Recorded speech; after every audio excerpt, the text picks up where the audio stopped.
योगी ने फसाद गैंग के खिलाफ सबसे नया प्रयोग किया है। देश और दुनिया में किसी भी दंगाई के खिलाफ ऐसा एक्शन आज तक नहीं लिया गया होगा। मुख्यमंत्री योगी ने दंगों के दौरान फेंके गए पत्थरों से ही 38 चक्रव्यूह का निर्माण शुरू कर दिया है। किसी दंगाई ने सोचा तक नहीं होगा कि उनके फेंके गए पत्थर से योगी फोर्स उनके खिलाफ ही किला बनाएगी। ये पत्थरबाज पहले कश्मीर में भी थे, याद करना। आज पत्थरबाज सब राम नाम सत्य है की यात्रा में जा चुके हैं।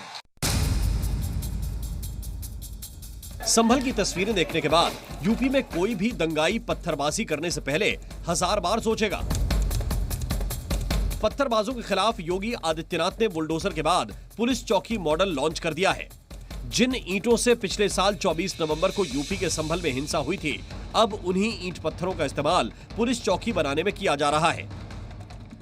24 नवंबर को हुई हिंसा के बाद में संभल में 38 आउटपोस्ट एवं अस्थायी चौकियां हैं वो बनाई जा रही है। दीपासराय क्षेत्र में जहां पे कई आतंकवादी अपराधी एवं हिस्ट्री सीटर है वो निवास करते हैं और उसके लिए पुलिस थाने से काफ़ी ज़्यादा दूरी होने की वजह से उनकी मॉनिटरिंग है, उनका सुपरविजन है, उनका सर्वेलेंस है, मुश्किल हो जाता है। इसलिए पुलिस द्वारा वहाँ पे दीपासराय में चौकी स्थापित की जा रही है। 1, 2, 3 नहीं, संभल में कुल 38 चौकियां बनाई जा रही हैं। 24 नवंबर की हिंसा के बाद योगी फोर्स ने ईंट पत्थरों को इकट्ठा कराकर रख लिया था। करीब 6 ट्रॉली ईंट पत्थर हिंसा की जगह से इकट्ठा किए गए थे। अब दीपासराय और हिंदूपुरा खेड़ा में बन रही पुलिस चौकियों के निर्माण में दंगाइयों द्वारा फेंके गए पत्थरों का इस्तेमाल किया जा रहा है। पुलिस पर जिसको फेंका गया था, जिससे कई पुलिसकर्मी घायल हुए थे, वहां के लोग भी घायल हुए थे, इन्हीं ईंटों का इस्तेमाल अब देखेंगे। ईंट के टुकड़े जो जामा मस्जिद के पीछे की तरफ की गलियों में ट्रैक्टर से जिसको पुलिस ने जब्त किया था, उसको अब इन दीपासराय की जो चौकी पुलिस चौकी बन रही है, यहाँ नींव रखी जा रही है। इस नींव में इसका इस्तेमाल किया जा रहा है।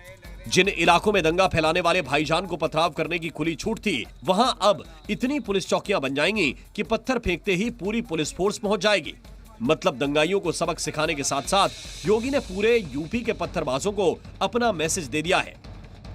ताकत का एहसास कराइए और ताकत का एहसास कराएंगे जो ये पत्थरबाज हैं, सड़कों पे आपके लिए झाड़ू लगा करके रास्ता साफ करते हुए दिखाई देंगे। जामा मस्जिद के पीछे बनाई जा रही इस बिल्डिंग को साधारण पुलिस चौकी मत समझिएगा। खुद संभल के एसपी ने बताया, इनकी मदद से अपराधियों पर नजर भी रखी जाएगी। जो भी वहां दिखाई देगा उसे पुलिस का कैमरा रिकॉर्ड करेगा। यानी नफरती पत्थरबाजों के साथ अपराधियों का भी हिसाब किताब कर दिया गया है। पूर्व में वहाँ पे एक लोहे का बॉक्स रखा गया था पुलिस की अस्थायी आउटपोस्ट के रूप में, लेकिन उस पर वहाँ के एक निवासी मुल्ला द्वारा सांप छोड़ दिया गया था। उसके बाद में पुलिस द्वारा एक पक्का निर्माण करवाने का निर्णय लिया गया है। उसमें 2 मंजिला चौकी है, पुलिस द्वारा बनाई जा रही है और उसको कैमरों के साथ में लैस किया जाएगा। आजकल योगी के संभल मॉडल की बातें हो रही हैं और इस मॉडल ने सबसे ज्यादा डैमेज पत्थरबाजों और दंगाइयों को पहुंचाया है।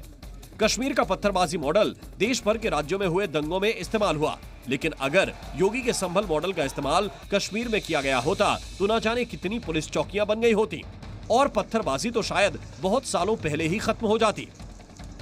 पुलिस धमक से, शासन धमक से चलता है और वही धमक आज प्रदेश के अंदर माफिया के अंदर दिखाई दे रही है। योगी फोर्स हमेशा out of the box formula लेकर आती है। पत्थरबाजों ने पत्थर फेंके तो उससे पुलिस चौकी बना दी। इससे पहले माफिया और अपराधियों के खिलाफ योगी बुलडोजर मॉडल का इस्तेमाल कर चुके हैं। दंगा करने वालों से सरकारी संपत्ति के नुकसान की वसूली की शुरुआत यूपी में हुई। 8 साल में 12,000 से ज्यादा एनकाउंटर हो चुके हैं। माफिया का करीब सफाया कर दिया गया। माफिया के सामने सारे के प्रोटोकॉल फेल हो जाते थे। जो पुलिस पहले माफिया को सैल्यूट करती थी, आपने वो दृश्य भी देखा होगा। एक माफिया जिसने एक हाई कोर्ट के चीफ जस्टिस के काफिले तक को रोक दिया था, जिस माफिया के लिए 10-10 जजेस ने कोर्ट में किसी प्रकार की सुनवाई से इनकार कर दिया था, वही माफिया जब इस सरकार के समय पुलिस की गिरफ्त में आया तो पैंट उसकी गीली हो गई थी। ये वही सरकार है। पुलिस धमक से, शासन धमक से चलता है और वही धमक आज प्रदेश के अंदर माफिया के अंदर दिखाई दे रही है। योगी जिस तरह से लाउड एंड क्लियर मैसेज देते हैं, वही हाल उनकी पुलिस का भी है। होली और रमजान को लेकर संभल में प्रशासन अलर्ट है और योगी के बाद उनकी फोर्स ने भी संभल के भाईजान को सावधान कर दिया है। साफ शब्दों में कहा कि जो लोग होली के रंग झेलने की क्षमता नहीं रखते, वे घर के अंदर ही रहें। जुम्मा साल में 52 बार आता है, होली साल में 1 बार आती है। तो मुस्लिम समुदाय के लोगों को यदि किसी को लगता है भाई आपको होली के रंग से आपका धर्म भ्रष्ट हो जाएगा या जो भी है, तो वो उस दिन ना निकले, घर से ना निकले। और यदि निकले तो उसका इतना बड़ा दिल होना चाहिए, वो दिल होना चाहिए कि भाई सब एक जैसे हैं, रंग तो रंग है। तो कैसे संवैधानिक पद पर है, पुलिस महकमे के अंदर पद पर है, ऐसे उन्हें सवाल नहीं करने चाहिए, वो कानून नहीं है। वो रंग गिर गया कोई बात नहीं, उसने कहा भाई कोई लीगा पर खेलो, उनका त्योहार है, उन्हें हमें खुशी के साथ मनाना चाहिए। रमजान का भी त्योहार है, उनको होली मुबारक हो और आपको रमजान मुबारक हो। एक खुदा के हम बंदे, एक आदम की हम औलाद, और तेरा मेरा खून का रिश्ता, मैं भी सोचूं तू भी सोच।